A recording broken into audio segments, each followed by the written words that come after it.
নোয়াখালীতে বিপুল ভোটের ব্যবধানে বিএনপির নিরঙ্কুশ জয়, নিজের প্রতিক্রিয়া ব্যক্ত করেন Parvin Kausar Munni, advocate, supreme court of Bangladesh. বিসমিল্লাহির রহমানির রহিম। নোয়াখালী আমাদের ৪ আসনের সুবর্ণচর জনাব আলহাজ শাহজাহান ভাই, উনি মাটি ও মানুষের নেতা। আমরা সবাই জানি ওনার মতো এমন নেতা আমাদের পুরো বাংলাদেশেই কম আছে। উনি সারাক্ষণ জনগণের সাথেই ছিলেন।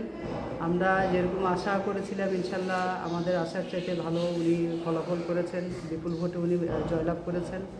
তাই ওনাকে অভিবাদন জানানোর জন্যেই আসছি এখানে।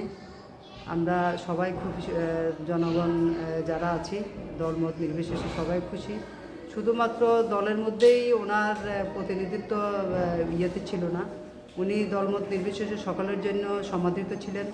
তাই আমরা সুবর্ণচর থেকে শুরু করে সবাই আমরা খুবই খুশি উনি জেতাতে, আলহামদুলিল্লাহ। ম্যাম, আরেকটি প্রশ্ন ছিল যে শাহজাহান ভাই নোয়াখালী ৪ আসনে বিপুল ভোটে জয়ী হয়েছে এবং তার নিকটতম প্রতিদ্বন্দ্বী যিনি ছিলেন জামাতের ইসাক খন্দকার, তিনি কিন্তু ভোটের মাঠে কিন্তু যথেষ্ট উনি পরাজিত হয়েছে। তো এক্ষেত্রে কিছু বলবেন কিনা? অ্যাকচুয়ালি হার জিত তো সব দলের মধ্যেই আছে, আমরা সেটাকে সাধারণ গ্রহণ করে নিব।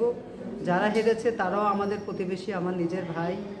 যারা জিতেছেন আমরা নিজেরাই অ্যাকচুয়ালি আমরা সবাই পরিশ্রম করেছি, একনিষ্ঠ আমরা প্রচারণা চালিয়েছি। সর্বশেষে কাউকে প্রথম সারিতে থাকতে হবে, সেই দিকটা চিন্তা করলে আমাদের মাটি ও মানুষের নেতা শাহজাহান ভাই এগিয়ে আছেন ভোটের দিক থেকে।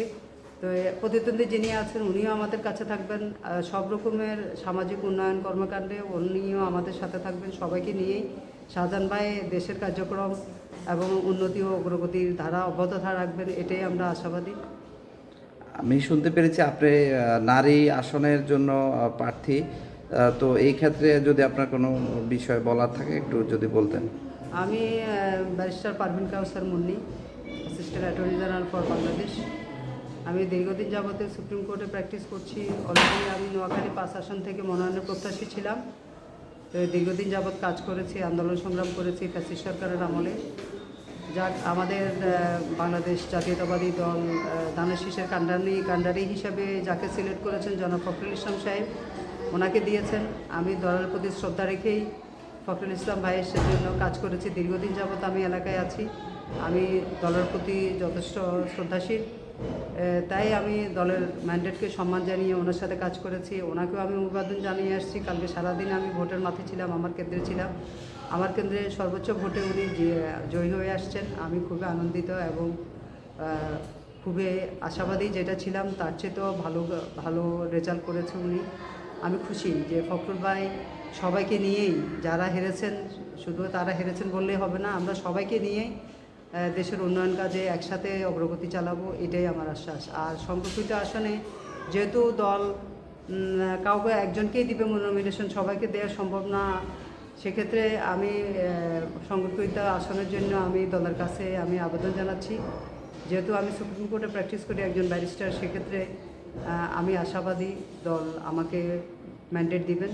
যেহেতু আমি মনোনয়ন পাইনি, সেক্ষেত্রে আমি যেটা মনে করি দল যাকে যেখানে মনে করবেন সেখানে তাকে রাখবেন, এটাই আশা করি আমি। Thank you. আমি চাচ্ছি যে আমাদের যে নোয়াখালী 6টা আসন আছে, যারা আছেন শাহজাহান ভাই আছেন, এখানে ব্যারিস্টার খোকন ভাই আছেন যিনি আমার প্রফেশনাল ফ্রেন্ড, এখানে বরকতুল্লাহ ভুলু ভাই আছেন, এনি ভাই আছেন, তারপরে জালালউদ্দিন ফারুক ভাই আছেন। সবার প্রতি আমি শ্রদ্ধাশীল।